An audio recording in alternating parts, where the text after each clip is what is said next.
Now, this conversation is going to be an interesting one because I've got a friend on the line that I've known for almost over 2 decades. We've grown up in the same, pretty much the same neighborhood for an extensive period of time. Grew up in the church, essentially, fellow bandmates.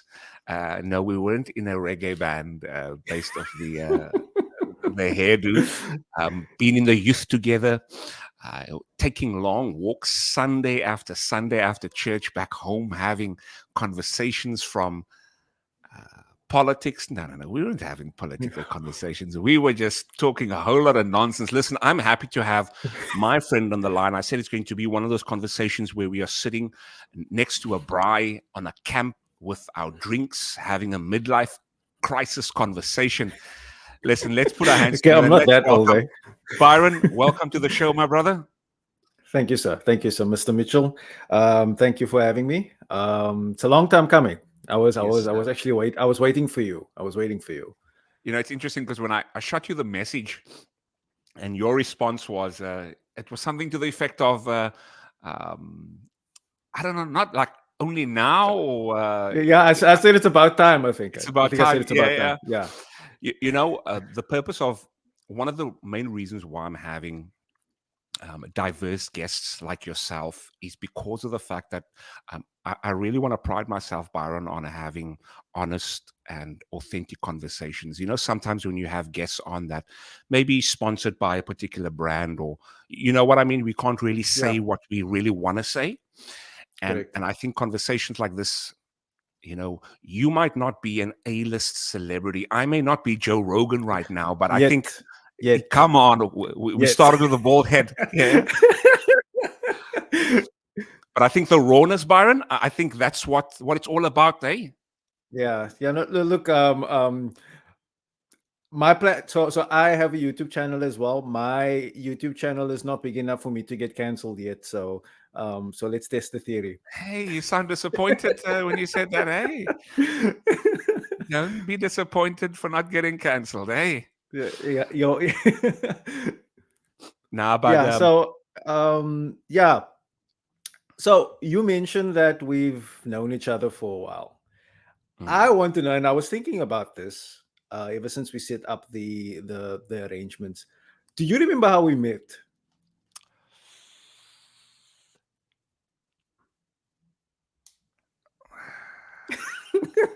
Take your time. Take your time. Sure. Out of all the questions that I have for you, that should have been the genesis, eh? Yes, I told you. I told you. You know what? To be totally transparent, I don't know exactly how we met. If I had to really dig deep, it must have most likely been through the church, but I don't know. I can't remember that specific moment. I'd really. This will be interesting. I'd love you to share. I don't know either. I'm so disappointed right now in myself, to be frank with you. Really disappointed. I'm now thinking about all the friends that I know, like Byron and Rufus. How did we met? And I'm thinking, hi, at Canada, my recollection. No, it's age. It's age. That's what it is. Because I don't remember either. Like it's one of those things where like we've always just been and you friends. left me now going for a couple of minutes, feeling disappointed. You should have just said in the beginning, hey, because I also don't know Randall. No, that's what we do. That's what we do. You know, I keep you grounded. It will be interesting to have. It will be interesting to have one of the other guys on one day to hear if they know the story. I remember. So Jose. So for those that don't know, we were four. We were four guys all the time. So it was the two of us, and then it was Rufus and Jose. Now, out of the four of us, and we'll get into this, but we sort of had our own.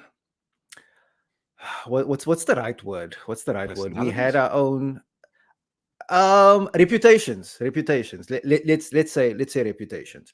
So not that kind of reputation. No. Yeah. We'll keep it PG. We're only 5 minutes in.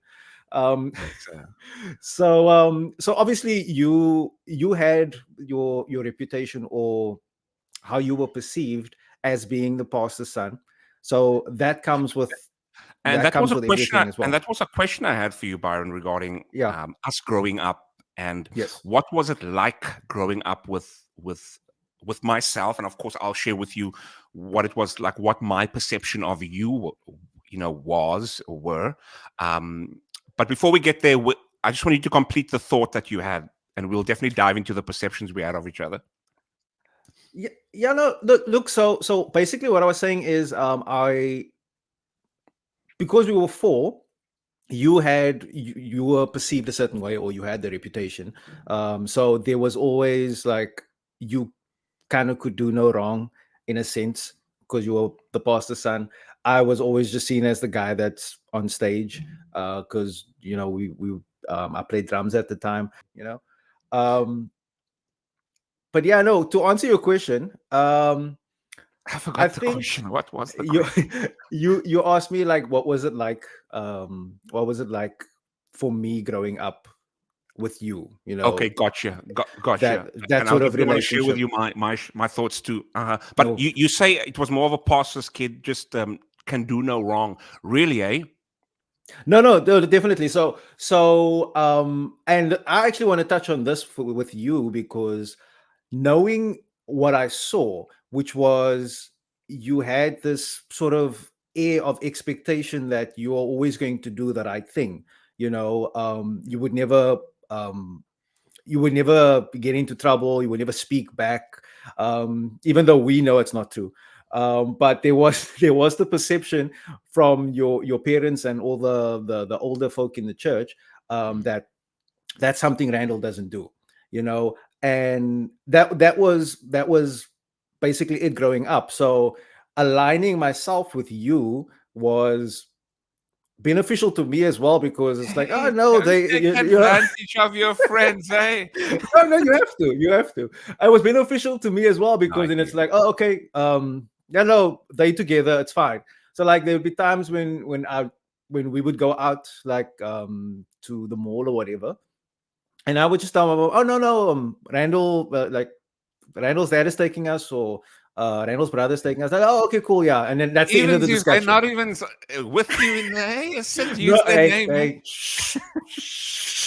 Sure, we're going to Johannesburg, mommy. I'm going with Randall. Hey, you've never been in a plane, Yeah. my son. um, but Uh, what I wanted to ask was, with that being the expectation, what was it like living up to, or having to live up to that expectation, whether it was real or not, or whether it was yeah. visible to you or not? What was it like? No, that's a good question. Before I answer that, I'd love to share with you what my perception of you was Oh, was okay. growing up. Right, so um, there was a couple of things going on with you back in the day, especially Okay. when it Okay. came to your strengths. Right, Y- my perception of you, and of course this is back in the day, it's not happening right now. My perception of you was you very good with the ladies. Right? There was a part of me that knew you were gonna go there, but my wife's gonna watch this as well. That's why I said in the beginning, it's back in the day. He's terrible right now. Then he lost No, all no, his no, game right now. yes. Thank you for clarification. Yeah, because when we were kids, it was like especially as a pastor skin. This is me just going back and forth with your question and my perception of you. As a pastor's kid, you don't really, you are not really, you can't be a ladies' man. Right? Hey, you can't be a womanizer. Just in general, you can't be a womanizer. But damn it, I couldn't be a womanizer when I was a kid. I hated my childhood. Oh All the missed my, opportunities. this pent up anger. No, but yeah. So was that the only thing? No, Like, no, no. That's not the only uh, thing. That's not the only thing. like, that's the one thing I missed out on. One thing you're good at. uh, you know, now also as being in the band, it was always a pleasure, I think, working with you because, hey, say working like we're getting paid, hey, No, no, you know, no. I understand. playing with you in the band because of the fact that you were very, I guess, number one, because we were friends, that made it easier to kind of give feedback and to take feedback. And yeah, very coachable, a very coachable individual. And it always reminds me, imagine I was still in South Africa, like what the friendship would have progressed to Mm. because of how it started. Um, Also, you were very. This is just us sucking up with one Compliment. another on this podcast. Compliment. Yeah, it's a Yeah, yeah, yeah, compliment battle. Yeah, like who's got the better compliment? yeah, yeah, yeah. Um, but very articulate. Always being able to articulate what's in your mind very clearly. And I think a part of you probably also prided yourself in being able to articulate you. Did you know when you were young, like you had the gift of speaking, articulation? Maybe not in a public speaking sense where in front of 1,000 people, but in terms of one-on-one and group setting, did you know you kind of had that ability? Yes, it was something that I noticed early on. But the thing Mm, is, it wasn't something that came naturally. It was, to be honest, I think it was either your dad or uh, Pastor Trevor mm, that mentioned once that if you want people to understand you, you need to speak to be understood. I'm paraphrasing, mm, but and that is essentially what they said.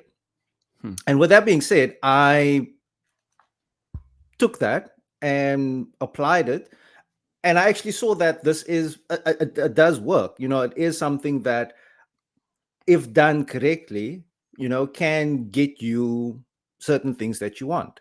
Obviously, depending on there's many factors, but um, it can get you what you want in life if yeah. you speak properly, because there's less misunderstanding. And it doesn't necessarily mean that you have to use like 6 syllable words every other word. It's Yeah. it's more just being clear and being able to say what you need to say. you No, know I hear you. I hear you. Now, getting back to your question on what was it like in terms of being a pastor's kid and the expectation, Byron, I've had over the years, I've had a lot of people ask me that, and as I answered those individuals' questions, my answer has become a bit more refined now, and I kind of know what to say. Not because this is what needs to be said, but this is just my truth. Hmm. Um, I actually I loved going to, or at least for the most part, I loved going to being in the band, Okay. playing on Sundays. Um, because you and I both know there was so much obligations we had, so much responsibilities and commitments, whether it was Wednesday nights, Friday nights, and then Sunday nights. I actually enjoyed it. I think as the years progressed and as I became later in my 20s before I moved to Canada, I think it was almost like a volcano eventually erupting, where I knew there was something that I had to do that was a little bit out of my comfort zone, that was bigger. I had to move. And I think Yeah. as the years progressed until I was the age 24, that's when it kind of went on me, say, hey, you know what? I can't be doing this no more. I'm officially going to be moving right now. But I think Yeah. being a pastor's kid, but the it wasn't anything hectic. Like I didn't have the list to be able, the desire to be able to be in gangsterism or to do drugs, man. I think that was a big reason why it was okay for me to be, under the roof. Um, Because let's be clear that yeah, was within reach. If that was something that you wanted to do where we come from, that was within reach. yeah, I don't think any of us were exempt from that influence, or because we went to different schools, even though we went to the church was essentially where we would spend most of our time. Mm. Initially, we went to different schools, and the school I went to was more classed with the elements that would the for lack of a better term, the undesirable elements. You understand? So Yeah. with that being said, it definitely wasn't like, if you had, like you said, you didn't have the desire. If you Yeah. had the desire, you could definitely have ended up there. You could definitely True. have ended up in a position where you wouldn't be around in today, or you'd end up in Yeah. jail, or whatever the case may be. No, so true. And I think doing therapy over the years, Byron, and I'm not sure if you've ever if you've ever done therapy in your life, but it's something we'll definitely touch on. Doing therapy and just discussing with a therapist um, my journey, I realized that, and not to go into too much detail, I think the expectation of the social and the cultural expectations of being in a pastor's household, it also created a level of perfectionism, whether good or bad, that yeah, whether that's good or bad, I can see in both sides. There's good and there's bad in that pressure, and I I also can think, I can definitely see that. Yeah, I can definitely see yeah, that in you. and I also see there's also a level of people pleasing that I, just looking back, that I realized also occurred because of the fact that when you work in the church, you especially if you're an empath as well, like to make sure other people are okay, and you put other people's needs before your own, and it expounds when you are in the church, because that's what the church is all about, making sure that the people is good, especially when you're in leadership. And I Yeah. think yeah, it created a level of people pleasing that I only detected once I came here to Canada, and I realized, wow, a I put so much people, I put everyone's needs before mine, and I'm a genuinely a nice guy, but it's almost like the nice guy was, um, it was almost like it was blown out too far. I didn't Oh, have that that nice that balance. that You nice know, guy could be argued, eh? But I'll let you finish. Ish, yeah. Please tell me, because I don't know where, yeah, what argue on what, yeah. No, But no, no. But in speaking in, of with in a all therapist, that's seriousness, kind of what illuminated those 2 points for me. no, definitely. And these were things that we saw, but it was, I don't think we had the vocabulary or the knowledge to actually speak on it at the time. Mm, Like when I say we, I'm talking about the four of us. mm, So, but there's definitely something that I saw in you from way in the beginning already, where you would do things over and above, where we mm. would be like, but why are you going there, why are you doing this, and then you wouldn't be able to verbalize to say, okay, this is why. It was just something you had to do, you know True, true. And I think a part of also the reason why I had the temperament to always just excel slash be a nice guy was because of the books that I really consumed myself with, like books with like John C. Maxwell, Miles Monroe, and they're always the self-development books, and they always say, you know what, just go above and beyond, and they just have that element um, of not leading with your title, but leading with your heart, man. But I Mm. think there had to be that balance, which I wish there was. But now I'm glad I know that it's not all about. At the end of the day, it's not all about pleasing others and making other. You have to have that balance. That's, hey, how are you doing internally? Mm. You know, Yeah. have you ever experienced that too? I'm sure I wouldn't put it by you if you have. I think yes, definitely I have. There are It's difficult because a lot of times when that realization comes, happens is with relationships that you wouldn't necessarily, it would be more familial relationships. So it would be very, very close family that you would have to sort of draw a line in the sand and say, like, look, this is my boundary and you're not going to cross this boundary, you know. And that's the difficult part, because coming where we come from, when as you are raised, you are told that your family is your family no matter what.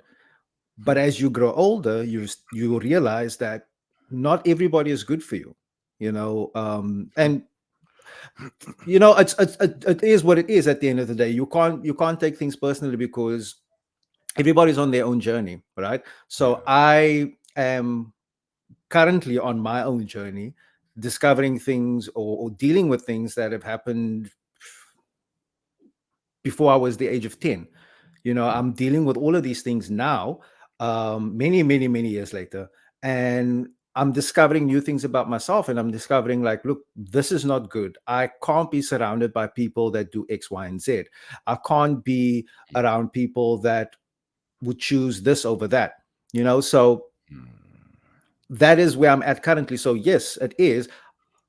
But in the same breath, like I said, it's a lot of times it's the difficult thing about it is that it's the people closest to you that you would Yeah. need to sort of that's the first place that you would need to look at when it comes to sort of doing the right thing and doing for you.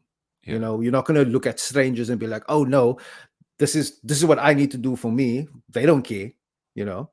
But it's Yeah. the people that surround you, that's who you need to reach out first to. So yeah, I mean, it's definitely something that I'm currently going through. Working with, eh?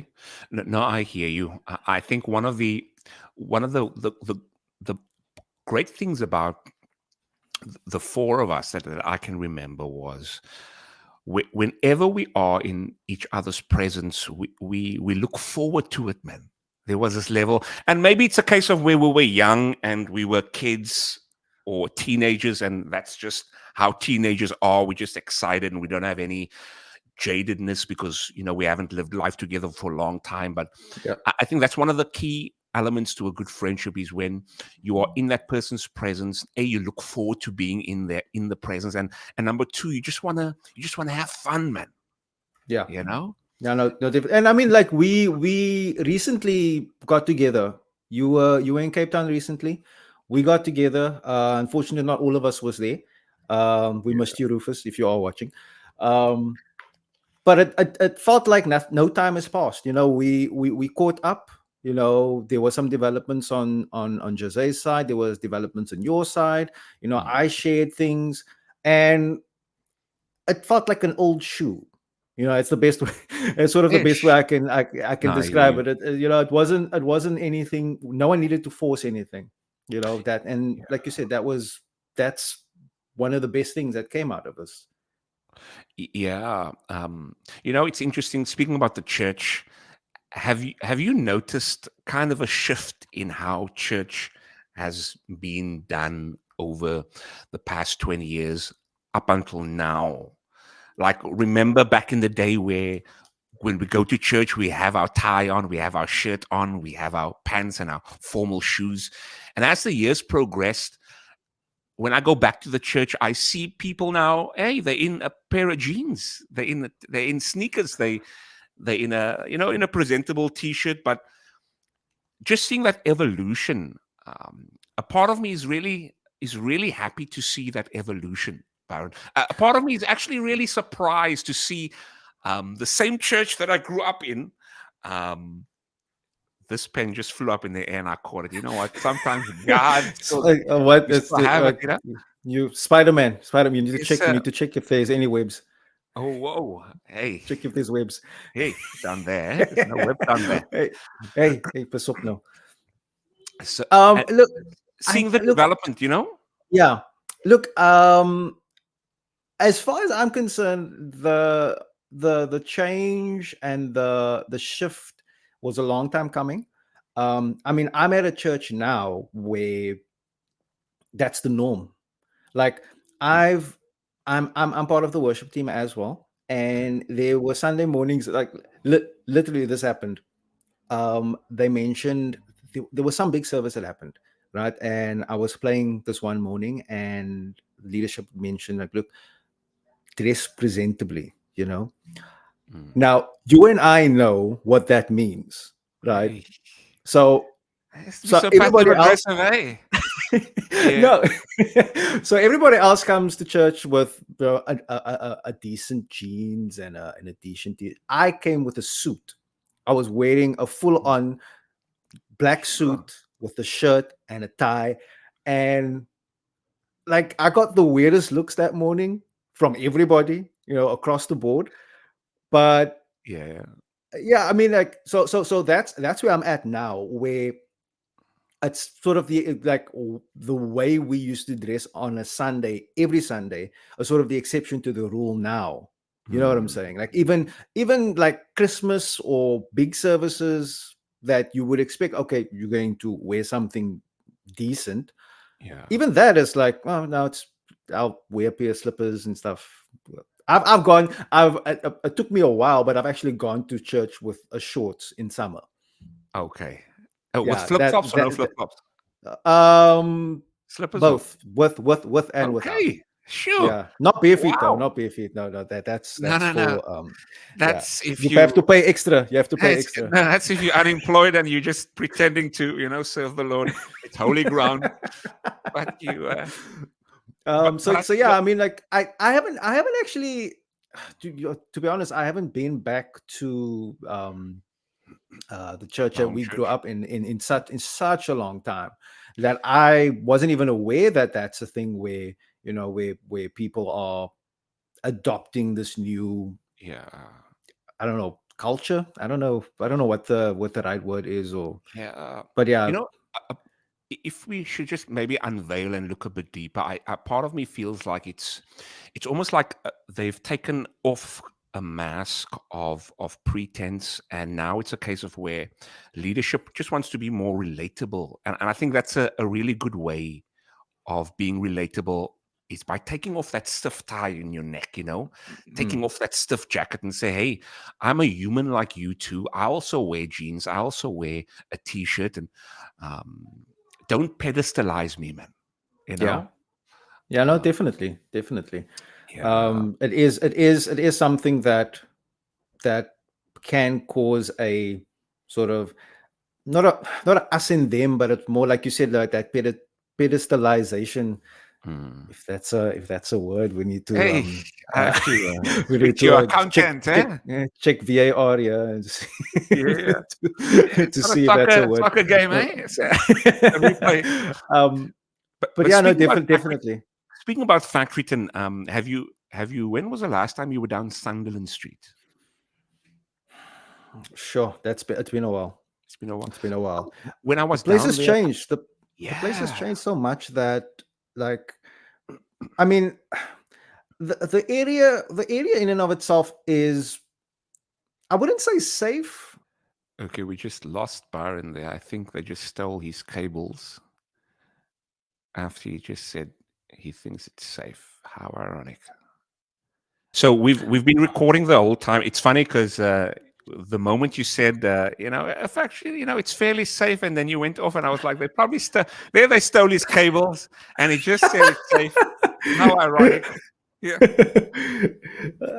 No, but the reason why I asked about Sunderland was because when I was there a couple of months ago, they have palm trees throughout, but the palm trees has grew now, and it literally has like a Miami feel to it. I was really shocked driving down Sunderland. I was like, these guys had vision with Mm. these palm trees, but nonetheless. We spoke about the church. We spoke about growing up. If you are still here, we want to thank you for giving your heartbeat and spending your time with myself and Byron today. If you have a glass of anything, Byron, I just want you just to take a quick sip. We are by the fireplace right now. If the glass is so So, empty, it's not water; we- it's something else. But yes, I'm not gonna confirm or confirm deny or any deny. Yeah, accusations yeah. thrown at me. So I want there was something I wanted to find out from you. right? So let's if we take a step back again, Mm. um, when we were in our teens, right? You mentioned, okay, and I need to clear something up also. You said your perception of me was that I was a ladies' man. It's never the case. It was never the case. Could I share This with is you? and Yeah, yeah. no, Okay, yeah. no, no, Continue. no. I know why. I know Okay, okay. why. I Yeah, know yeah, yeah. why. But it's not anything like that. The thing is, for me, it was always a case because so my mom and my dad got divorced when I was like before, like I think it was 8 or 9, and I moved around a lot. Mm. In I went to like 5 different primary schools and ended up uh two high schools as well. So I was always the new person. I was always the new kid. I was Yeah, always the new one in the group, and where the ladies man thing came from was just like to make people feel like they sort of belong, because it wasn't, or it's not always easy, being the new person, because I sort of got the reputation like, oh, there's a new girl at youth, Byron's gonna try something, and it was never really that. I mean, it was more a case of, um, welcome, glad to have you, like trying to find out how this person is and who they yeah, are, yeah. and making them feel welcome, because I, those kind of things were taken for granted at the time, you know. Mm. But yeah, so now No, that that's cleared up, no, I hear you. I hear yeah, you. you sullied my good name. I needed to clear up. Uh, no, but Um, uh, it was in a good thing, in a good way, where I think especially a when you ladies' are man in a young. good way.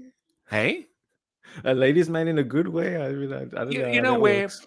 you know what I mean. You know what I mean. Don't. We're not gonna go. No, I think back with younger.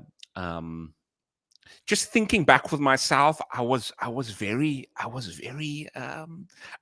behind, Byron. Oh, okay, okay, Hey, yeah. okay. Hey, I No, was no, this is very true. behind. But This the is thing true. is, This is true. I couldn't explore that area too much in depth because I just knew there was just so Mm. much eyes, and I didn't even want to put myself, if not another person, in that pressure. But I think apart from that, I didn't have a lot of experience, man, and I'm glad. I'm glad things turned out the way it did. Hey, because if I had full reins, or No, if it was different. here's the thing. Like, I discovered a long time ago that we are the sum of our experiences. So whatever happened, the way it happened, it was more than likely supposed to happen that way. And Yeah. all of our experiences add into who we are. Mm. So you wouldn't be the person you were or are if your dad wasn't a pastor. You Yeah. know, it wasn't a choice you made, but it obviously affected you in Yeah. many No, ways. You know, no, it did. And back in the day, it was so old school. The love was so old school back in the day, eh? Hey, yeah. Just holding hands makes you wanna, hey, baba. yeah, yeah. I'm not going to It was different, man. further. Yeah, like no. Yes, It yes. was different, like That's as much as compared I'm to gonna now. say. Yeah, That's as yeah. much as I'm gonna say. Compared to now, it was definitely different. You But know, the reason why I went back there was I actually wanted to ask you this. So when we were growing up, you and Jose were always the ones that were more focused on health, being fit. And I know Rufus played soccer at a time as well. For me, I didn't see the need. I was funny, so yeah, come on. I didn't Yeah. need muscles. Hey, You know? it helps with the cardiovascular. Eh? Just say a No, joke and hey. No, I hear you. so you guys, that's always been something for you, especially, that you Mm. focused on, like you, and later in life, I'm like, okay, cool, like things are getting out of hand, we need to tighten things up around here. But what is the goal for you? What is the goal, like, in terms of fitness? What is the goal? Is it like looking like Chris Hemsworth, or rock the Dwayne Johnson, or like You know, like what funny. is I thought you said rock the jewett. It sounded. yeah, sorry, my Cape Town came out there, You know sorry. what? uh, You were like, I like what you said. You were born in the afternoon, eh? I like what you had in your previous podcast. You said you distinguish people's ethnicities yes, by the time of day they were born, eh? Do you mind just that's right. explaining to That us the? so okay, so I've actually been told that it sounds more racist, Okay, but for those that even more. don't, uh, Yeah. yeah, even more than what it is. Well, for those that aren't aware, South Africa is a very, very diverse country. Mm, We have many, many races, and race is a very, very big part of our identity as well. Um, Everyday life, you fill in a form at the bank, they want to know what race you are. I mm, mean, it's weird, but unfortunately it is the way that it is. mm. So describing people, just talking about people, their race would generally come into play. So they would ask you, like, so is it the white guy, is the colored guy, is the black guy, whatever, right? Mm. Um, so myself and Randall would be considered colored, even though he looks the way he does. It's the That's lighting, all. eh? Yeah, it's the lighting. Yeah, don't Plus the believe snow, everything. eh? Don't believe everything you see. So I kind of took it upon myself to be like, you know what? Maybe we can change it. Maybe we could use other terms and the time of day. So if you are earlier in the day, it's brighter. Lighting is better. Mm. In the Mm. afternoon, the sun is setting a little bit, Come so on. it's not as bright, so you don't need to wear the sunglasses. You can take the sunglasses off. And And then later on, that's where we fit in, right? that's The sort of afternoon. where we fit into. And then you have the people that are of late evening. Mhm. It's all but what I said, what I also said was, regardless of what time of the day you are, we all part of the same day. So true. Whether it's The day, midnight whether or it's whether midnight or nine oh, o'clock in the morning or 6 o'clock in the yes. evening, we're part of the same day. So Ah, that's what it's about. That's what it's no, it about. is. No, thanks for just enriching our lives by sharing that. But where were we going? We were going with the somewhere. I asked you, what's the goal in terms of Oh, fitness? What is the goal? up until today, what's the goal? No, what is the goal for you Okay, moving forward? okay, moving forward. Yes. You know, it's changed from back then. Back then, the goal was really to just essentially impress the ladies with the muscles, As and one does. yes. But I think up, uh, you know, up until today, it's still the same, Byron. I'm Nothing's glad we can be changed. honest. I'm glad we can be honest. Oh my gosh! Um, no, that is part of the reason, but I think there's more to that explanation. I think, um, especially knowing where I want my life to go, my health is really going to be vital, especially when it comes to traveling, and because you know how it is, Byron. When let's say, for example, your plan is to travel um, 3, 4 times in a year, live in different countries.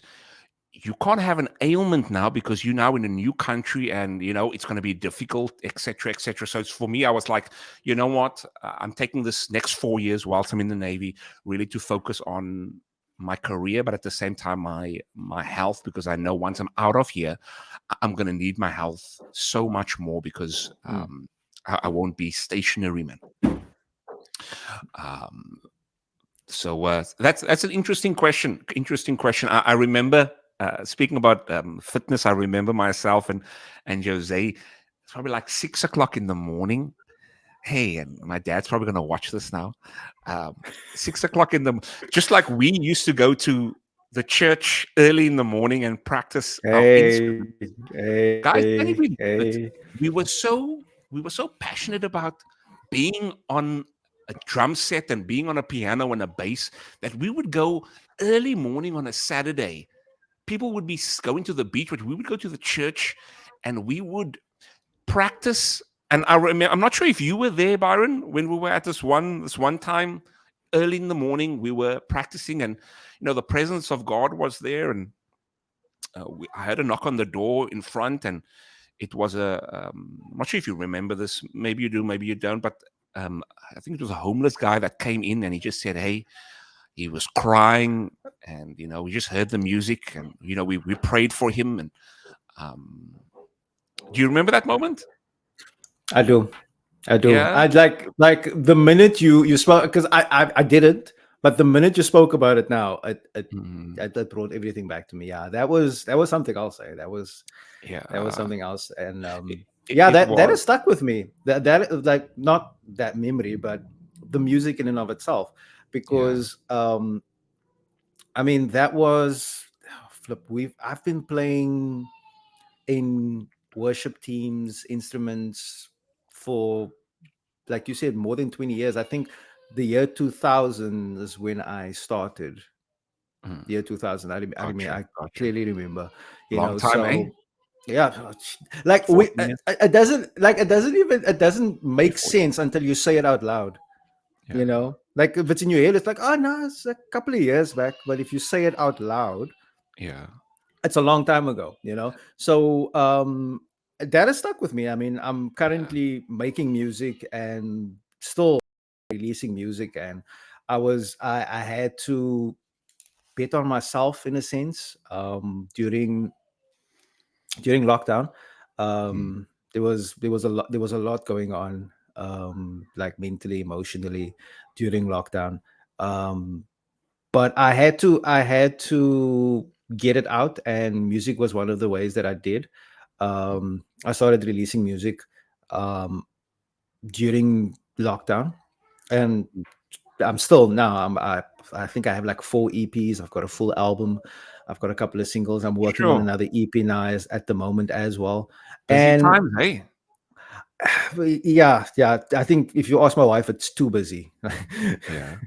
Like I want she to do, if we could just rewind you. I know you mentioned that during COVID it was hectic, a lot going on emotionally, mentally.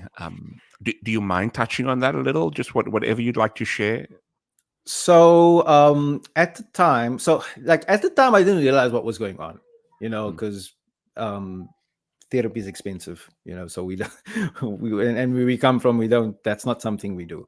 Like yeah. in Canada, yeah, that's what they do, but we don't do that here. Hey, So why is there so much passive aggressiveness going on this call? you left, that's No, why you yeah, left. clearly this needs to be spoken about. Yeah, We can take it after offline, we yeah. touch on this. Yeah. No, so what happened was, again, I didn't know what was happening, but the isolation, and just the way the place that I worked at before, the way they handled everything. I mean, initially we didn't have a choice. I'm in IT, and I worked at a company where, you know that's what we do. Yeah.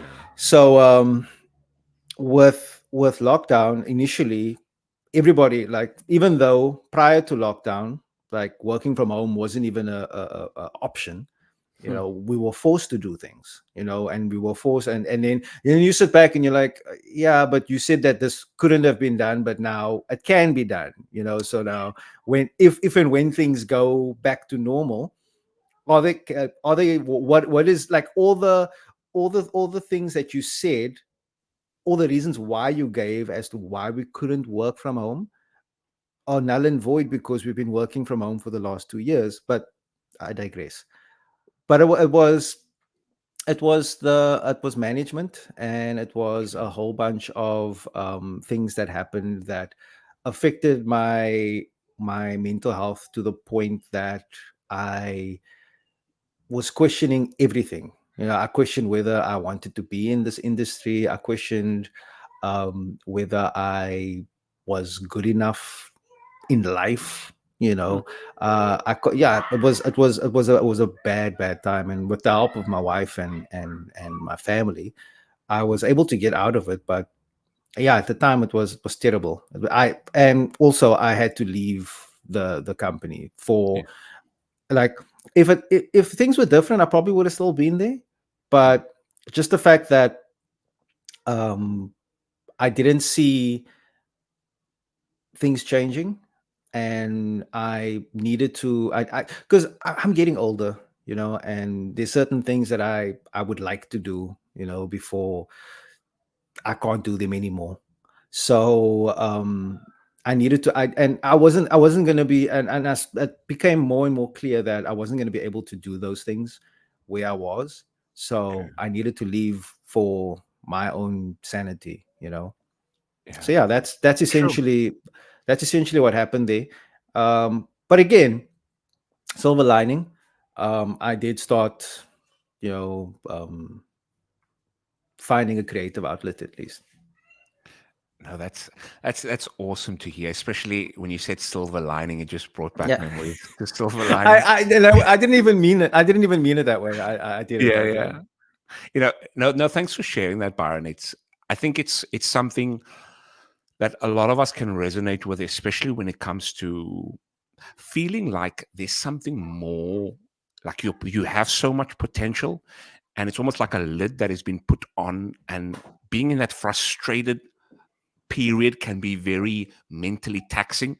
And it sounds like you've lifted that lid by leaving the company and having that support from the family, which I'm really glad you're in a better space right now. Of course, as humans, we always going through something, just the nature of being a human, but I'm glad you're out of that particular space. yeah. um now now Yeah, now no, speak. and also, like, I mentioned earlier on about, because seeing that we were talking about, like, sort of mental health Mm, and your well-being. um Music has definitely allowed me to explore things that I wasn't ready to, or didn't know how to. Um, like I mentioned, I've had very little relationship with my dad after the age of 9. okay. Was my mom and I, and my brother, my older brother. And like I said, we moved around a lot, and there was very little contact. I would see him here and there, but there was no relationship to speak of. Yeah. And that's how it continued until I met my now wife. And when Hmm. we got engaged, yeah, no, Mm, she was the one that definitely made the reconciliation possible, because wow. when we got engaged, she was telling me, no, you need to do this, you need to make things right. Mm, And I went to him, and he was staying with his parents at the time, also in the area. mm, And I went to him, and I told him, look, because at that time I could say there were certain things that I could say, that I couldn't say when I was 9, yeah. 10, 15. Mm, So I told him that I now realize that there were decisions that they made, they being my mom and my dad, yeah. that affected me, but it was decisions that they needed to make for themselves. Because I'm sure you've heard this before. Being a child of divorce, it's very easy to blame yourself, because you don't, especially being that age. It's it's like you don't know Yeah. what's going on, you Yeah. know. And there's a lot of confusion, because all of a sudden, like, everything's fine one day, because usually you would get shielded from what's actually going on. So Yeah. as far as you're concerned, things are okay, and then one day it's not anymore, and we're moving Yeah. out, and we need to go here and go there, and we're staying with these people now, and I have to change schools and all of these things. So when I spoke to him, I told him, look, your decisions affected me. Mm, However, those were your decisions to make. And I understand that now, mm, because there's going to be decisions that I'm going to have to make now on the verge of getting married that are going to affect my kids one day, mm. And for better what or was worse. Byron, I can only imagine being in the room with you and just being a fly on the wall and overhearing the conversation. Um, After the conversation, like what went through your mind? Was there a sense of relief? Was there a sense of I'm glad I did this, or was it the opposite? What kind of transpired after that for you? I think what happened after the fact was we actually had the relationship. Mm, We so I yes, to answer your question, yes, I'm glad I did it. mm, I will, any day of the week I will give all that credit to my wife, because if it mm. wasn't for her, I wouldn't have, like, he's since passed. Okay. Um but I wouldn't have had a relationship at all with him if it wasn't for her. Hmm, So after that was said, he told me that he's glad that I came and that we had the conversation. that's Um, good. but obviously, like, at that point, more than 10, 12 years have passed. So Okay. there's no way that you can catch up. There's no way that you could sort of have the same Like speed relationship up. that we Yeah, you should can't have. speed up Yeah, that yeah. I process mean, of it's done. It's done. Like, but the time we had this conversation, I was 23, 22 hmm, at the time. So most of my teenage years is now gone. I'm on the verge of essentially becoming a man now. So yeah. so those conversations that we should have had, they can't be had now. So it was never the way your like your relationship with your dad. It was never that, but we were able to have conversation. Where that Yeah. was never a thing. We, like, I would go visit him. He met my daughter, my eldest daughter, Hmm, who's 12 now. Yeah, I was able to meet her. She vaguely remembers him.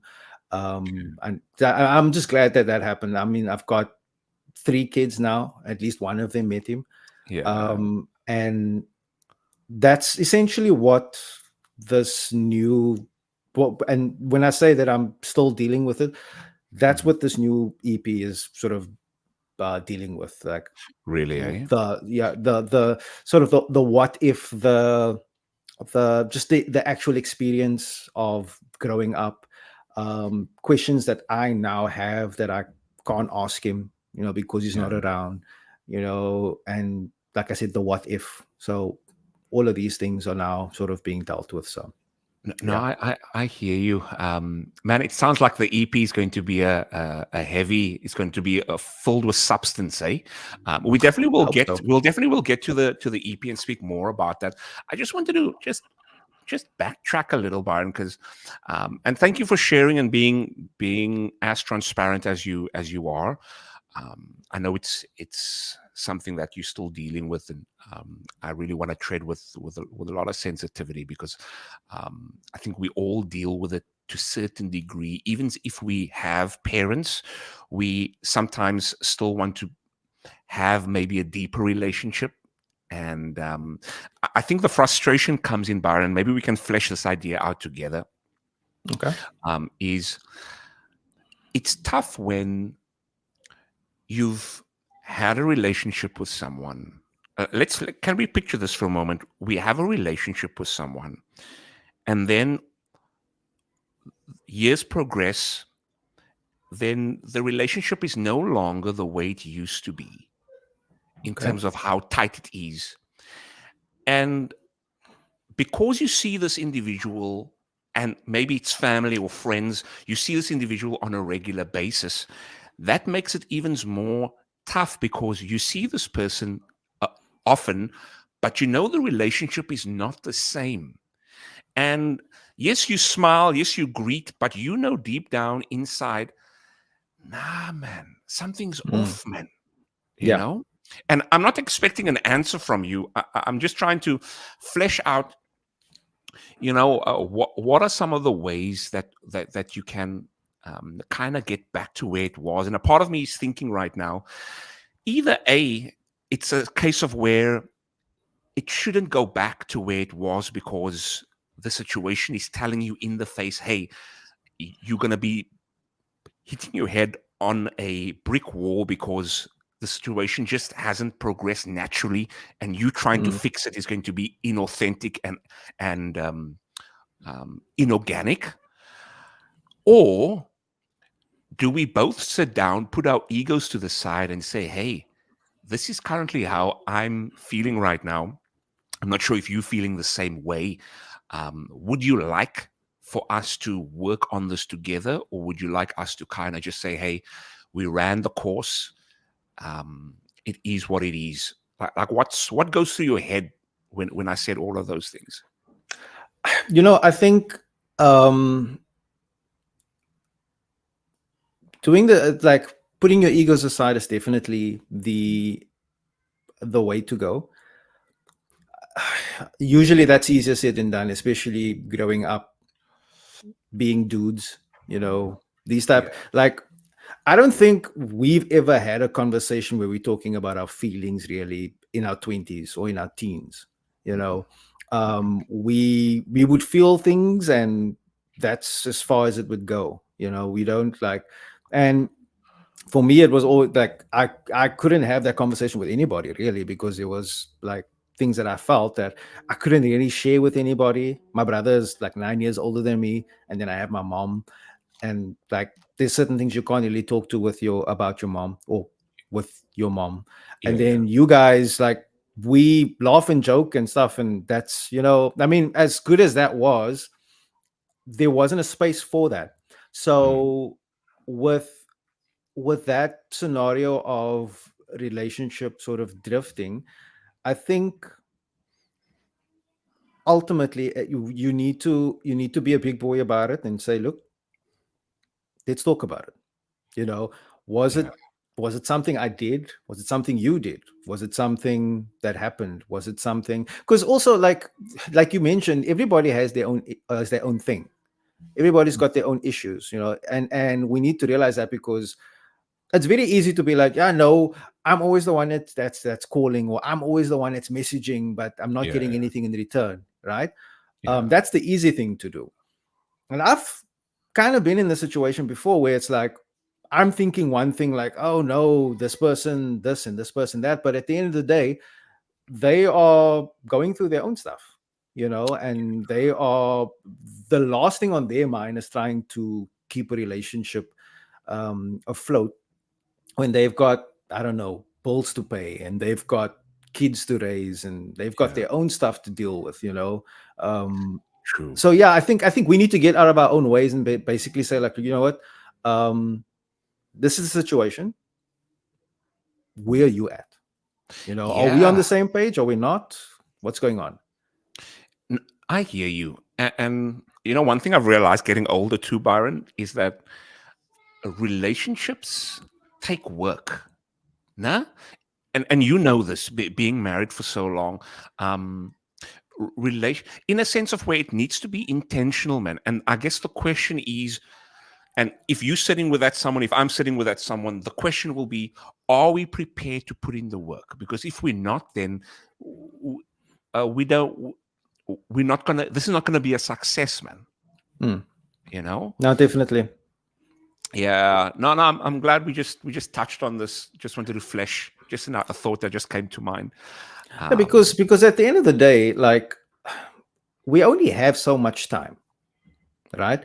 And I've heard it being said that time is your greatest asset, because you can't get more, right? So you don't necessarily want to waste your time on a relationship when you're the only one in the relationship. You understand? So if it's, I know, and it's super uncomfortable to have these conversations. It's uncomfortable to, especially as a guy, having a conversation about feelings with another guy. This is not something normal for us, unfortunately. I mean, I'm trying to raise my son to be able to speak about feelings and come to me and say, look, I feel this way, I feel that way. But coming where we come from, it's not anything that we do. So it's not the easiest conversation to be had, but it's a conversation that needs to be had if and only if you want to have, Yeah. you want to work at it, Yeah. because if not, then what's the point? Yeah. And speaking about relationships, I've always said this, and because I've realized this in my own relationships. Relationships is almost like a mirror, Byron. And I've got a question for you, and I'm leading up to this. Relationships almost like a mirror. Um, there's only so much self-development you can do on your own compared to, that's what I believe, you can only so much development you can do on your own compared to when you are in a relationship with someone, because you and I both know, and you know this even more, your partner will expose you, man. They will expose your shortcomings. They will say, hey, you did this, why didn't you do this? You would say, hey, you said this, why didn't you do what you said? They see things not a lot of people see, and if they're a good partner, they call you out. And I guess the question that I have for you, Byron, is like, being married now with to Melissa, like, what was there any is there any major lessons that stands out to you, maybe one or two lessons that stood out to you when it comes to marriage, someone that's considering marriage? um I mean, there's the cliche sayings, but I guess they're cliches because they're true. And it's communication. My wife and I talk a lot. It's difficult now with the kids and things. But we try and talk as much as we can, and it doesn't always need to be like serious topics like, oh, what is our 5-year plan, and Mm. like, where you at emotionally. Like, we talk about random things all the time. Um and and I think communication, because unfortunately we're not telepathic yet. The only way you can express how you feel about something is by talking, Yeah. as much as as You as, said as yet. difficult as it can be. You said Yet, yet. yeah. Yeah, I Yeah. mean, if it's up to Elon, it would have happened like 5 years ago. you Yeah. know I hear you. but that's a different conversation that Ish, we're not yeah. going to, we Another don't have podcast. enough time. Yeah. um but yeah, I mean, it's communication is definitely key, because like I said, we can't there's no way for you to express your feeling to somebody else without saying something. I mean, you could dance, you could sing, Hmm. but ultimately, like, Yeah. the one that works the best is talking. um That's interesting you say that, Byron. Have you learned anything about yourself being married? How long have you guys been married together? it's 14 years. 14 years. Hey, wow. Yeah, Was there I'm anything? I'm old. I'm old. Hey, no, we're not Definitely. old. We're the same age. Don't make us sound. Don't make me sound No, no, old. Hey. I said no, no. I said I'm old. I said it's got nothing to do with you. Yeah. That's why you What? cut your hair, because you don't want the grays to show. No, it's actually it's involuntary. Is it It's coming? Yeah, in the beard. yeah. No, I can see. you Yeah, can I see a can little. see. Yeah. Yeah, No, I hear you. I hear you. I look like a, when you have grays like this, you it look looks like there's homeless. something But in there. No, yeah. no, it looks like this. Like you had lunch and it's like some mayonnaise or something on your What kind chin. of lunch are you having? But but um, what is it?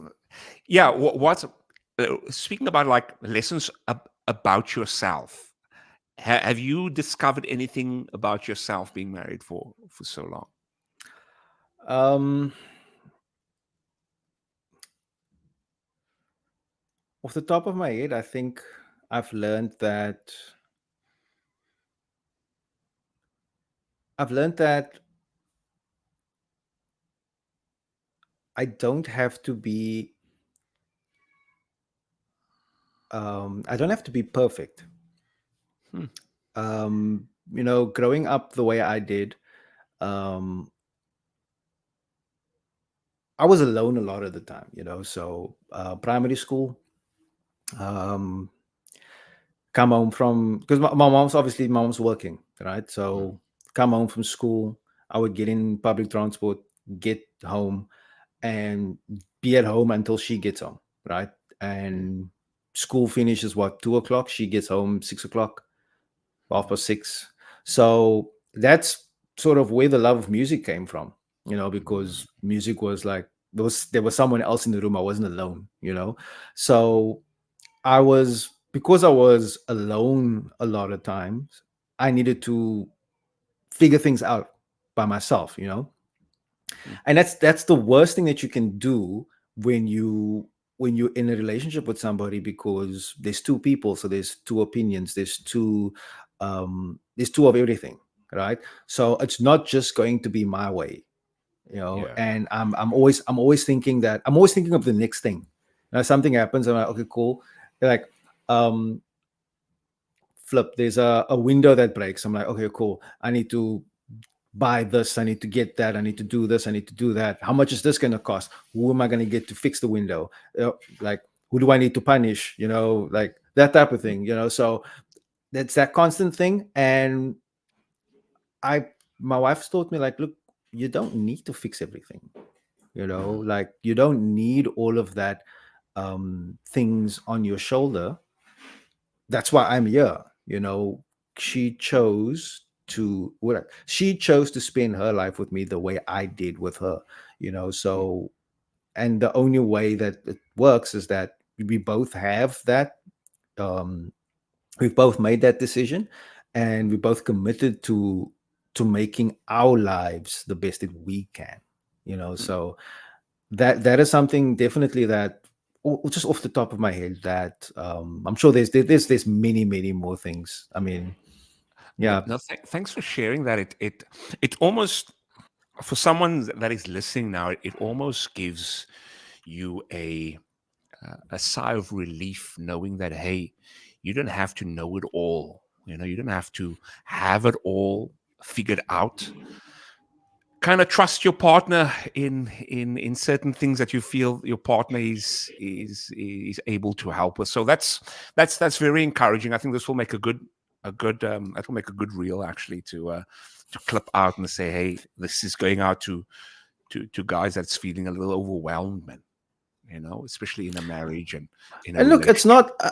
I'm not like, I'll play open cards with you. It's not the easiest thing in the world to do, especially if you've been doing it for years and years, and there's a knee-jerk reaction of something happens, I need to fix it, and Mm, that goes across the board. Because sometimes, excuse me, sometimes there would be a situation where my wife feels a certain way, and she would come and speak to me about it. My knee-jerk reaction for many years has always been, okay,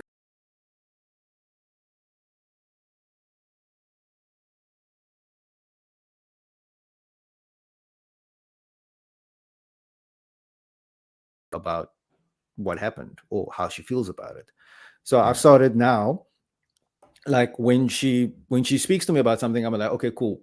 So what is it that are you venting, or are we trying to are we trying to fix the problem? Because Got it. then if she says, no, I'm just venting, I'm like, okay, cool, I'll listen. Like, Mm. really? How dare she? You know, that type of thing. Like, Whoa. Yeah, I yeah, can't yeah. believe she said that. Ah, That type of yeah, thing. yeah, yeah. Gooi gasoline up your fire. Yeah, I should just go over there and show her. No, baby, no. Yeah, Yeah, but obviously, if yeah, it's like, let's fix the problem, like, okay, cool, now I'm digesting, now I'm like, okay, so yeah. what if we do this, what if we do that, you know, that type of thing. So I mean, it's again, it comes down to the first thing. It's a cliche for a reason: communication. So true. And Byron, that's definitely timeless advice. Speaking about timeless advice, um, I know we've spoken about this over and over, and just so our guests know, like, when you met Melissa, um, I just had an idea now, but it spawned this thought. Of course, I met Melissa first I met her at I think we're at a youth function. And what went through my mind was, hey, listen, Melissa, the vibe, just who she is. I'm taking this archetype and I'm looking at my friend Byron. They would go really well together. And then I didn't really I didn't really play Cupid or anything, but uh, he's trying to get the words, but Why are you tiptoeing around what you want to say? Just no. We're just saying, and, lo and behold, gosh, yeah. thank you. That's what I was looking for all my life. Lo and behold, they got together and they hit it off. And what the thought that came into my mind was, what, the two of them would actually make like right now, I'm thinking, the two of you would actually do well doing a podcast together. Sure. I was just thinking about it now because you both are really good communicators, and that will be an interesting thought. Have you ever thought of that? She doesn't like being recorded. Okay. Like even this is weird. I mean, it's unnatural. Like, I don't know how you do it. I recently started creating videos as well where I'm talking on camera, talking to that's weird. But talking to around someone is different. But I hear you. You say it's also weird doing it online. It's unnatural. Like, yeah.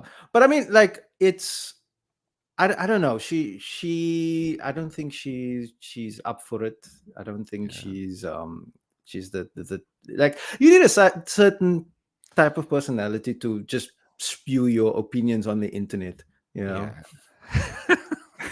Like, there's a certain level of narcissism that we all have as content creators. So true. And we're not talking about each other right now. Oh no, we want to maintain a good friendship for years to come. No, I hear, but that's just a thought that came to my mind. But because when I hear you speak, when I hear her speak, besides the cameras, I just think it would make good content, man. The conversation is interesting. Besides the cameras, Byron, wouldn't you agree? Like, conversation would be interesting. Just having a microphone at the dinner table and. I don't know. Maybe I don't know. I don't know how that would work. I barely have time to do the things that I'm doing right now. So, like, 3 kids, and now add a podcast to that as well. You're like you're constantly gonna hear like us disciplining the kids in the background, and that, like, I don't need that drama. I genuinely don't need that drama. Like, people on the internet think, why is he? Do they still spank in South Africa? They give hidings? Yeah, no, we don't spank. We beat. Yeah. We beat our children. Spanking is for playing. Hey, but hey, listen, thumbs up in the like thumbs up in the comment, or like this video if you get that reference. Yes, spanking indeed. And if you have your drink in your hand, if you have your water, let's just have a toast. As my water's finished. My water's done. It's done. Okay, it's okay. That's right. That's called. Cheers. That's faith right there. And speaking about faith, I see you got your tattoo. Speaking about faith, do you mind just showing us your tattoo? That's what it says. It's faith over fear. When I saw that, I was like, faith over, okay, it's over fear. Okay, I get it. So that was the idea, right? Yeah. Faith over fear. Do you have any other tattoos? I do. I've got how am I gonna do this now? It's on my wrist. There we go. See, I'm not used to all of these technology. It says what God has put together. So when you get married, there's the verse of scripture that says no one God has put together, let no man separate. So I've got that section, and then my wife has on her wrist as well, let no man separate, with the date that we got married. So I've got one half of the verse, and she's got the other half of the verse. What was it like getting? Oh, do you have any more? I've got a few others. I've got a flip.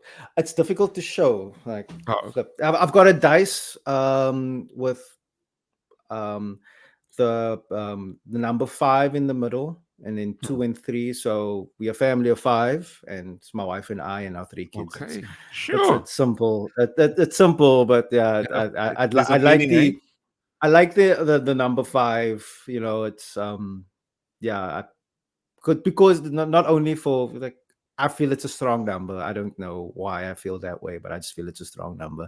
I'm sure there's people that's into numerology that can say, "Oh no, this is why," and all of that. I just like the number 5. So yeah, Oh, sure. yeah, I've got a few others, but it's difficult to show you. So I've got one. Uh, It says I got one. It says pray first. On this arm over here.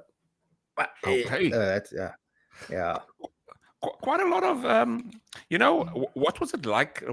Like in terms of the pain tolerance, like out of 10, Um, 10 being, of course, so, really. the places I've got them, I've got one on my carve as well, and it's not that bad.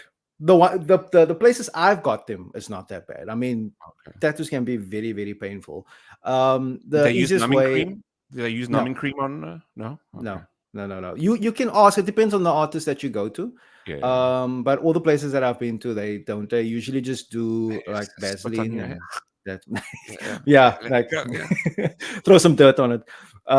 Sure. So no. So yeah, it's Because the I've always easiest way played to around with the describe it. idea. I've always Yeah, the played easiest around with the way. idea about But where would you get one? um I was thinking for myself and my brother to get. I was always wanted like a brother tattoo where we go both go to the tattoo place and we both I, go I get it. was I, I was thinking you're gonna say behind your ear because you were rubbing your ear. I'll be like, no, you know what? That is your first tattoo. I Because you know, were so doing true. this, you don't Yeah, want yeah. that as your first tattoo. No, look, the easiest way to describe it is like it's not painful. It's more irritating than anything else. Yeah, like a So cat scratch. it's They like were a saying burning it. irritation. Yeah, it's like a burning irritation. But yeah, that's the places I've got them. Like they usually say the places that don't get sunlight, those are the ones that are more painful. So like Hey, in a bicep, you know in a what the bicep. the the moms say? Jy slaap tot die son in jou dinge is in skyn. Nou en you say you get it Yeah, where you with don't it get sunlight. where you don't get sunlight. Yeah, those are usually the ones that's more painful. Like Painful, the yeah. bottoms of your feet is supposed to be very sore. Um, obviously there's like Chest, that's sternum, spine, um, certain spots in your back, lower back is supposed to be. But again, it's all like your pain tolerance, man. So yeah, and you won't. There's nothing really like getting a tattoo in terms of pain. So like I can explain it gotcha. to you all the Yeah, different ways I can. You won't know until you get one, and then once you get one, you'll be like, oh, okay, cool, it's fine. Or no, I don't want to ever get one again ever in my life. But no, that's no, more than likely not going to happen because once you get one, you get a few. you get a few, yeah. Now I always said if I do get a tattoo, I would get if I do get a tattoo, I'd do a sleeve. Um, I'd like to do a sleeve. Yeah, I would You start off work with your a way up wrist to a sleeve. sleeve. A wrist. You Yeah, I you would wo- start off with a wrist you sleeve.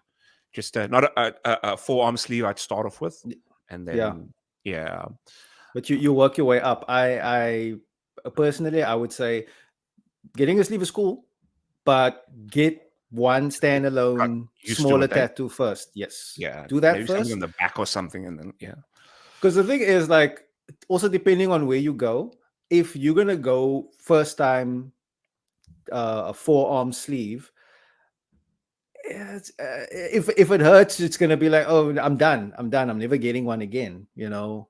mm, So yeah, you go to somebody that knows what they're doing and you can trust and trust the yeah. vision and all of that, and then yeah, I can hook No, you up with my guy when you come through. yeah. Let's do that. Let's do that. I'll just have to first. I'll pray about it, and Father, let me Yeah, you're know gonna pray. exactly what kind of tattoo, Lord, you'd like me.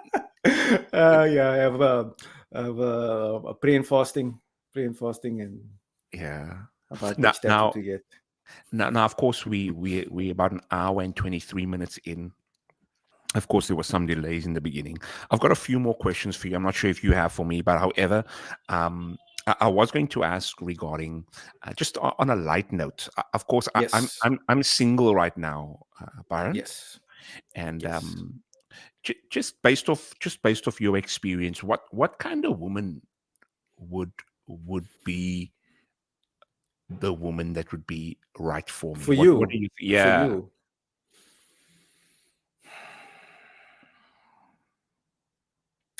I for think. the for those that are listening right now. I'm thinking. I think she would need to have a sense of humor.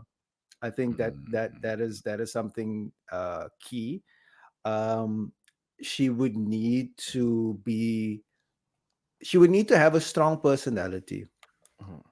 You have a fairly strong personality as well. Now that you're not a people pleaser anymore, now after therapy and all of that, Hey, I'm just you an have. Yeah. abusive son of a gun.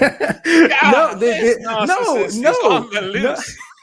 There's a difference between having a strong personality and Yeah. being abusive. Okay, let's Yeah. not No, I hear conflict you. the two. Yeah. Yeah, so she would need to be a person on her own as well.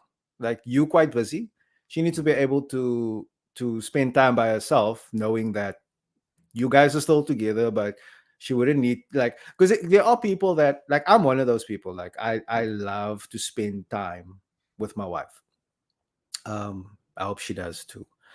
Um, Hey. but there are Yeah. people that like to be in a relationship and need to be in the relationship, but they don't necessarily need to be in the other person's space 24/7.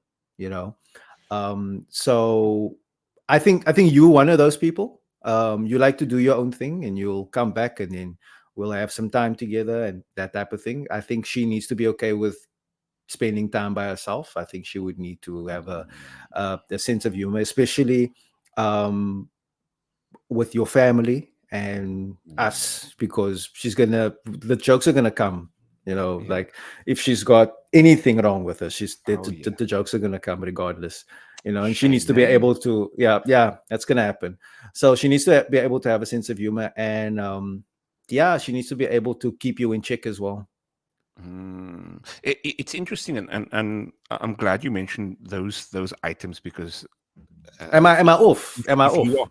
well, no, if you are listening to this right now and you are that woman, Yes. I would encourage you to take your fingers and type in the comments below and DM Yeah, me personally. and I'm not in sure. the DMs. That's what That's is it? right. Randall Mitch on Instagram, eh? Randall Mitch, the Randall Randall Mitch. Mitch. Yeah, Yeah, that's no, the no, it's interesting because it always begs the or question, did you and did you change it from the gun show? It used to be the gun show, right? no, no, no. My eye is just hurting. It's Oh, yeah, There was yeah, something in yeah. my eye, so I Yes, of couldn't course, do. of course. No, because I was gonna. I'm not sure if I think I asked you this, but I'm not sure if we spent long on this. But I wanted to know, like, how did you know? And I think we spoke about this. How did you know? And I think this will be interesting for our viewers. That and you don't have to go into too much detail. How did you know that Melissa was kind of the one? I get asked this question a lot, or not a lot, but I've been asked this question before, Is there such an issue? and Like, how did you? yes. No, Yeah. I'm surrounded by single people, man. Um, Mm. Hey. so no, so I think this is going to be a cop out for anybody that is looking for any advice or stuff, but you just know. That's the only answer I have. Like I just said, like she fixed the relationship that was broken for years. Mm, There was, and granted, this happened after we got engaged, but we were fairly serious from 6 months in. We knew that sure. this is the last boyfriend girlfriend thing that we are going to Mm, experience. So sure. yeah, I mean, and I paid off because like I said, I got to spend some time with my dad. I have three wonderful children that give me all the gray hairs possible. Oh man. Um, we're not perfect, but we make it work. We make it work. So you are saying, hey, you just knew. It sounded like it was almost like an instinctual gut knowing, eh? Like you can't explain it, but your instincts is just Yeah, saying, hey. I genuinely can't. Like I said, I've been asked that question before, and the only way Mm, I can answer it is like you just know. hmm, You just know. When you know, you know. when you know, you know. Come on. Mm. You Yeah, should yeah. put that on a t-shirt right there. When you know, you know. That's If you actually a, know, you know. yeah, if you know. Yeah. Um No, now you're thinking about if you don't know now you know. That's what you're yeah, I'm thinking of. like, isn't that That's what you're already thinking of. isn't that Yes. already? No. But if No. you know, eh? Yeah. If you know, you know. Yeah. No, but I agree with you, especially when it comes to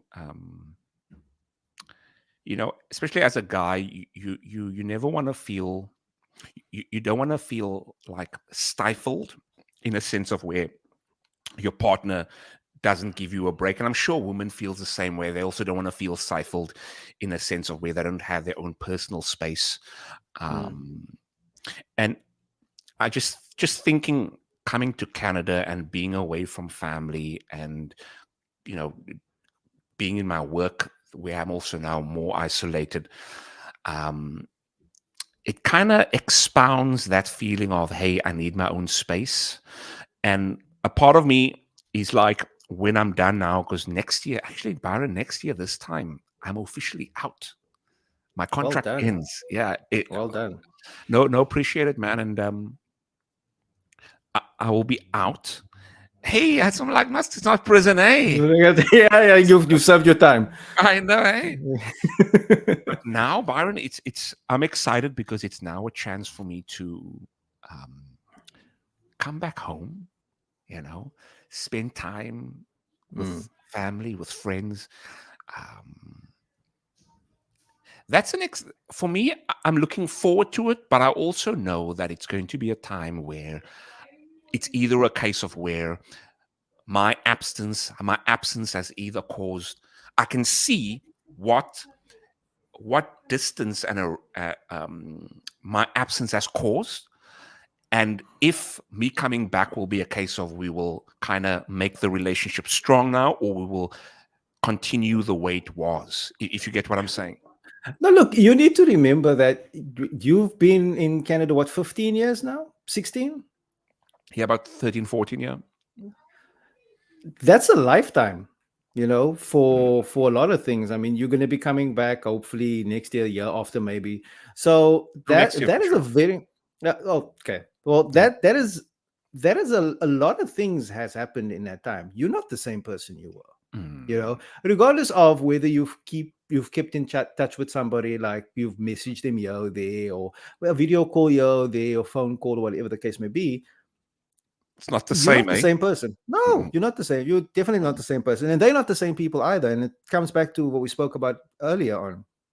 They went through their own things. You went through your own things. Your experiences have now determined who you are and how you and your outlook on life. Same W- with whoever else. You know what I'm saying? So Yeah. What's that will your? determine whether, yeah, No, sorry, I just cut you. That will determine what you were and saying. that will determine how the relationship goes. Hmm. What's your What's your thoughts of myself coming back? Like, what goes through your mind knowing that I'll be coming back, and maybe not staying permanently in SA, but staying for more than I was before in SA. Hmm. Like, I think it will be. Hmm. I think it could be good for you. It could be good. oh no, in terms of our relationship, man. Our relationship. Yeah, yeah, and just in Again, it could be good for you to true. still be friends with me. That's Yes, sir. Yes, that's what sir. I meant. I understood the question. Yeah, yeah, yeah. Um, no, I think for me and you, I think we'll just pick up where we left off, man. I mean, there's even though there've been years where we didn't speak to each other. You've been back like 2 or 3 times in the last maybe 2 or 3 years or so, and almost every time that you come back, we meet up. I mean, you've had dinner at my place. We went out for dinner with Mm. Jose and them as well. So I mean, it will definitely just feel like I said, I feel like an old shoe again. Um, and But just this time, we are different people with different responsibilities. We can't just stay out as long as we want to. I need to get Hey, back by a certain time because the kids need to get into bed, that yeah. type of thing. But I mean, in terms of that relationship, not much has changed. No. That's good to hear. It's good to hear. It's questions like these.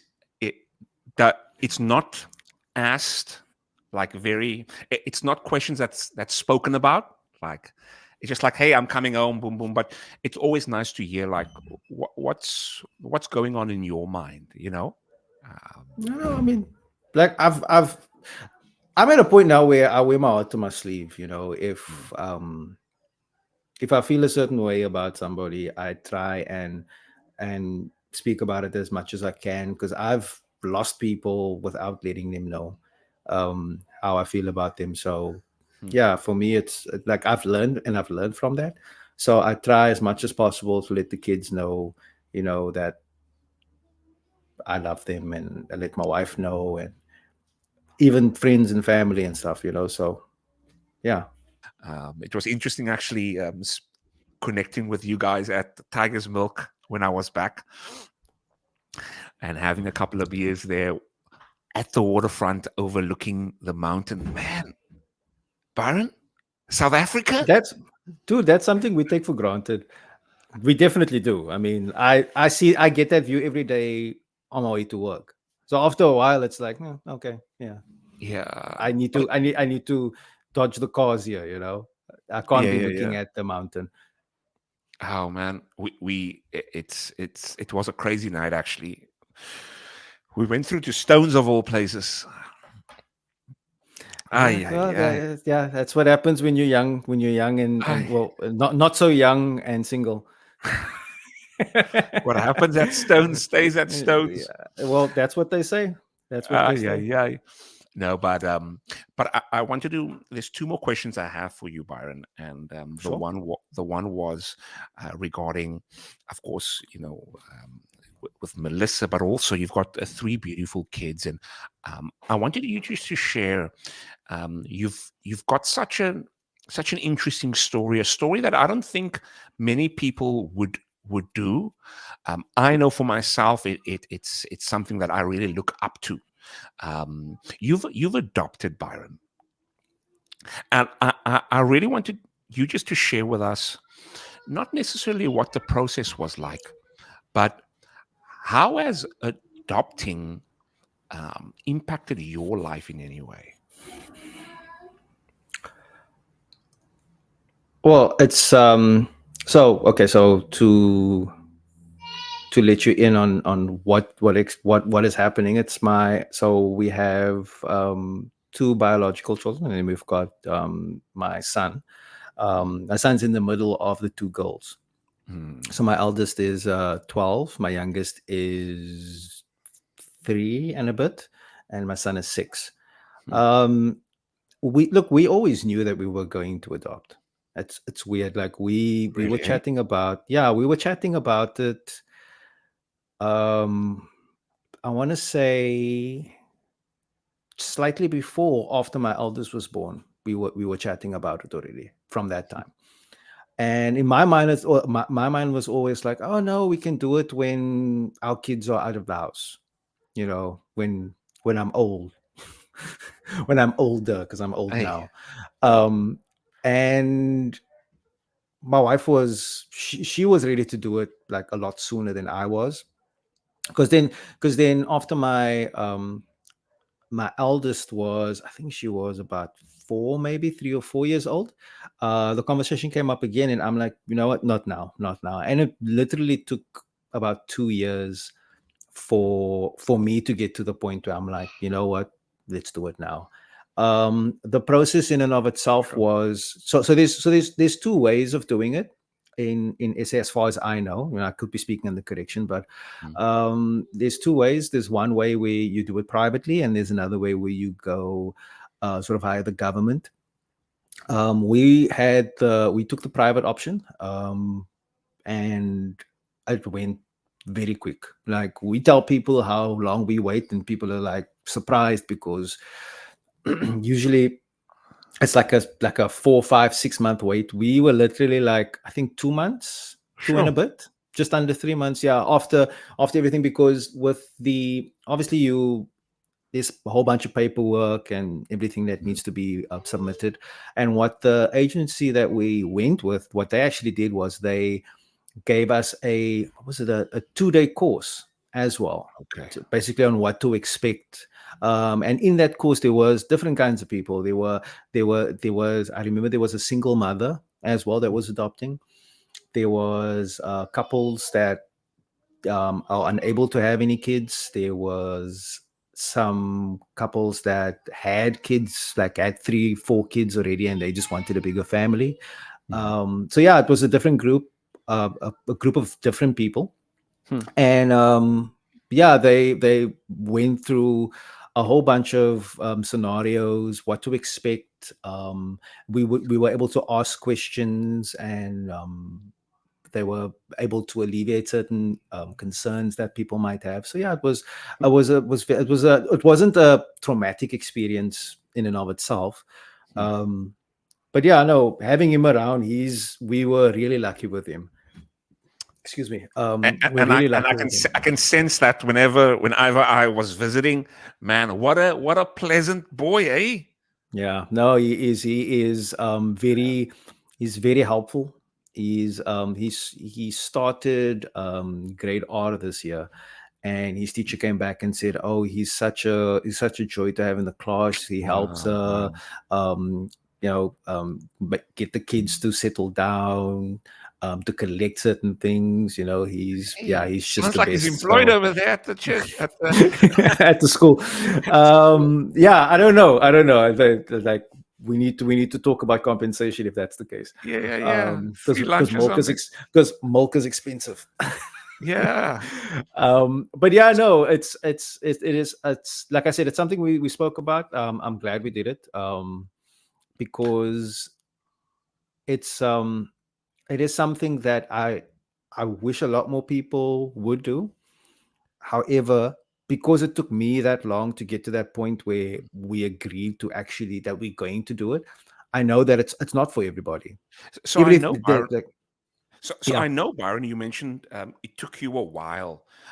What type of mindset do you have to be in as an individual or as a couple to be able to make that process happen? So you have to be okay with the fact that this child that you are bringing into your home is not biologically yours. That's the first thing, right? Hmm. So they're not necessarily going to look like you. They are not going to um, have certain characteristics that's in the family. If your family has big ears, you might have small ears. So Hmm. those are the type of things that you're going to have to be comfortable with. Hmm. You're going to have to be comfortable with having. So part of the 2-day course that we had was, they made it very clear that by the age of 6, your child should know that they are adopted, because in their experience, they've known, like, the longer you keep that fact from them, the more difficult it is for them to come to terms with it, right? Okay. So my son knows, like, we're not going to keep that from him, but you need to be okay to have that difficult conversation more than once. You have Hmm. to be okay with the fact that one day they might go out and try and find their biological parents, and they might choose to live with their biological parents, because their biological parents situation might have changed. Whatever situation led them up to giving their child up for adoption might have changed, so now they're in a better position, and these are all the kind of things that you need to prepare Prepare yourself, yourself. because Sure. yeah, it's How it's can you it's not. prepare yourself for? But I'm sure it's something. I'm glad you're aware. I think that's probably the step you need to make yourself. Just be aware of it. Yeah, no, definitely, it's like, knowing is half the battle, I think. So if you Mm. know that it could potentially happen, then, because it's one thing to get blindsided by your child now, 20, after 20 years now, saying, "Oh no, I don't want to live with you anymore. I want to live Yeah. with this person and that person." It's Yeah. You tell That's him, tough. hey, you give me 20 years of salary that you go to the teacher that you were working for, you know? Yeah, yeah, yeah, Yeah. yeah. No, no, but I must salute you, Byron, for yourself and Melissa for doing what you've done. You've really showed that um, there's a level of compassion that you have that is not just selfless. It's not just selfish. You are saying, hey, um, you may not biologically be mine, but I'm going to love you like you are mine. And I really hope that we all can take a feather out of your cap for that. Um, now, just very lastly, I wanted to touch on. I know music is now a big part of your outlet. What's really share with me, Byron? What is it about? What is it about playing music for you that keeps you going? Like, for example, you and I both know if we want to make it big, we have to, it takes a long time. And if it's not a passion of yours, you're going to give up very easy. What is it about recording and playing the music that really keeps you going, man?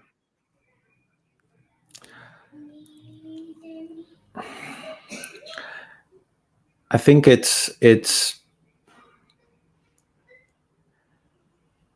difficult to answer because it's so natural, for Mm, me. It's if you speak to any musician, whether they are a hobbyist, whether they are a professional musician, whether they play in a massive band, the creativity outlet is necessary for daily life to an extent. I mean, I make it seem more harsh than it is, but it definitely feels like that. It feels like if I go too long without picking up my guitar and even just practicing or playing, then like I start getting itchy and agitated and stuff. And that's you don't want to be around me when that happens. So gotcha. it's definite. It's almost a coping mechanism to deal with whatever's going on. There'll be Hmm. times when I'll come home, I'll be like, yeah, I'll tell Melissa I had a day. Just give me half an hour, and then I'll sit, Mm, play something, and usually 9 times out of 10 I'll feel better. So sure. that's and like I mentioned earlier, music in and of itself was a friend. It was a companion to Mm, me growing up. And obviously the music um style and choices have changed and matured over the years, but the music has always been a constant. And yeah, I'm just so happy that I'm able to express and deal with the things that I have to deal with. I've always been a fan of music that says something, you hmm. know. Um, but I guess that's why I listen to the music I listen to. Um, so in that vein, I would like to say something with my music. Hmm. And speaking about saying something with your music, if somebody had to meet you and didn't hear any song or don't know what kind of um, message you have, what's like the one message out of your music that you'd want people to get? That's a difficult question because I go through phases and periods where I deal with things like I mentioned I have an album. So that album is actually it's called Conversations with God, and Okay. it's a concept album of sorts where there's a character that um, goes through that. It's the walk. It's your spiritual walk essentially. So it goes Mm, through finding God and starting the relationship with God, but some way along the line, falling short and becoming cold, and eventually ends up with a confrontation of sorts where you let it all like sort of all out. And I don't want to spoil the ending, but yeah, it ends in a certain way as well. So that is what that one was about. And because at the time, like, to be honest, I thought that that was going to be the one and only, like, everything else, all the EPs and stuff was leading up to that one album. Hmm. I felt like when I'm done with that, I'm done, you know. Hmm. And I put it out, and 2 weeks later, I was writing again. Sure. So yeah. So that was that, and obviously this is now dealing with something else. So Gotcha. yeah, it's a whole bunch of sad boy music, I think. Okay. No, no, you know, it's interesting because clearly it sounds like you know, whatever phase you are in your life, you write about, and therefore it fluctuates in terms of the message. Um, Yeah. if a listener should listen to your music, what's one emotion you'd like them to feel, or what emotion do they feel when you listen to your music? I would like my music to start conversations. Hmm. That's why I write what I write and play and sing and do all the things that I do. Um, with the album Conversations with God, I want people to start saying, like, that was my experience, or I Hmm. can't believe you said that. I've had people come to me and say, "Oh, you've dealt with some heavy topics," Hmm. and yeah, we had a conversation about it. That's why I do what I do. With this one, Gotcha. as well. It's gonna be something where um, I feel it's prevalent, especially in our community, with a lot of kids growing up with just the mother, single mom trying Hmm. to do things. And I had the opportunity of having a semblance of a relationship with my dad. A lot of people don't, you Hmm. know. So yeah, it's just another conversation starter, and I guess that's what all.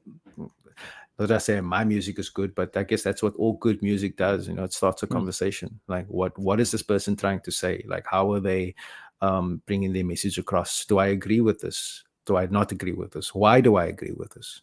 That type of thing. Sure. Come on. Conversation. It's a conversation starter, huh? Yeah. Speaking about conversations, Byron, this conversation has been a conversation that I'm happy about. Number one, I'm proud about being able to have you and have us just communicate on a platform like this, which I feel like it was long overdue. But I think all good things take time, right? And I'm glad I could have had you on the show. My desire for you, Byron, is that as as we progress, is that you might see progress in every area of your life. With your kids, with your marriage, with your music, um, and also with your relationships with your friends and extended family.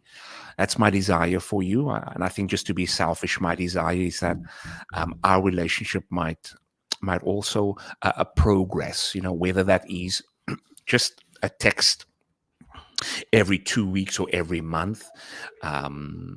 It should be organic, man. You know what I mean? It Mm. should be a relationship that just naturally flows. And I can't wait for next year when I'm back. At least once a month, we're gonna get together and we're gonna put something on the Have coals, and we're gonna have a enjoy it. Gatsby Yes, and have a sir. Yes, Gatsby. sir.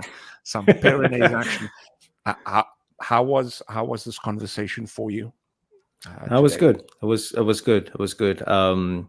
I thought it was gonna go in different directions, but yeah, I mean, like I said, that whatever was meant to happen will happen, and it happens because it happens.